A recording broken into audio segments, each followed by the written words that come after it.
നമസ്കാരം. Raf talk ഫുട്ബോളിലേക്ക് അവർക്കും സ്വാഗതം. യുവേഫ നേഷൻസ് ലീഗിൻ്റെ സെമി ഫൈനലിലേക്ക് കടന്നിരിക്കുകയാണല്ലോ പോർച്ചുഗൽ. സെമി ഫൈനൽ ഷെഡ്യൂളൊക്കെ ഇപ്പോൾ വ്യക്തമായി കഴിഞ്ഞു. സെമി ഫൈനലിൽ പോർച്ചുഗലിൻ്റെ എതിരാളികൾ ജർമ്മനിയാണ്, സ്പെയിനിൻ്റെ എതിരാളികൾ ഫ്രാൻസാണ്. ഇതോടുകൂടി യൂറോപ്യൻ മേഖല വേൾഡ് കപ്പ് ക്വാളിഫയറിലെ ഫിക്സർ കൂടി കംപ്ലീറ്റ് ആവുകയാണ്. പോർച്ചുഗലിന് എതിരാളികളായിട്ട് വരുന്നത് ഗ്രൂപ്പ് എഫിലെ ടീമുകളാണ്. പോർച്ചുഗലും ഹംഗറിയും റിപ്പബ്ലിക് ഓഫ് അയർലൻഡും അർമേനിയയുമാണ് ഇപ്പോൾ ഗ്രൂപ്പ് എഫിലുള്ളത്. സോ ഇനിയിപ്പോൾ ജൂൺ മാസത്തിൽ ഇൻ്റർനാഷണൽ ബ്രേക്ക്, ആ സമയത്ത് പോർച്ചുഗലിന് വേൾഡ് കപ്പ് ക്വാളിഫയർ അല്ല കളിക്കാനുള്ളത്, യുവേഫ നേഷൻസ് ലീഗിൻ്റെ സെമി ഫൈനലാണ്.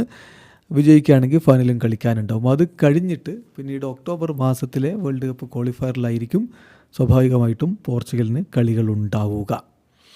അപ്പോൾ ഈ ഒരു UEFA nations league semi final ഘട്ടത്തിലേക്ക് എത്തുമ്പോൾ സെമി ഫൈനലിലുള്ള മറ്റ് ടീമുകളുടെ വേൾഡ് കപ്പ് ക്വാളിഫയർ ടേബിളുകളും ഫിക്സറും ഒക്കെ ഇപ്പോൾ കംപ്ലീറ്റ് ആവുകയാണ്. ജർമ്മനി ഗ്രൂപ്പ് എയിലായിരിക്കും കളിക്കുക.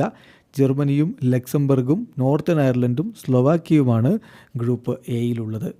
അതേസമയം ഫ്രാൻസ് ഗ്രൂപ്പ് ഡിയിലായിരിക്കും വേൾഡ് കപ്പ് ക്വാളിഫയർ കളിക്കുക. അസർബൈജാനും ഫ്രാൻസും ഐസ്ലാൻഡും യുക്രൈനുമാണ് ആ ഗ്രൂപ്പിലുള്ളത്.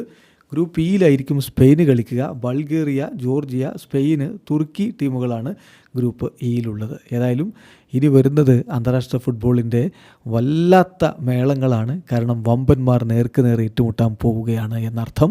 പ്രത്യേകിച്ച് യുവേഫ നേഷൻസ് ലീഗിൻ്റെ സെമി ഫൈനലും ഫൈനലും ജൂൺ മാസത്തിൽ തീ പറക്കുന്ന പോരാട്ടങ്ങൾക്കാണ് നമ്മൾ സാക്ഷിയാവാൻ പോകുന്നത്. വീഡിയോ അവസാനിക്കുന്നു.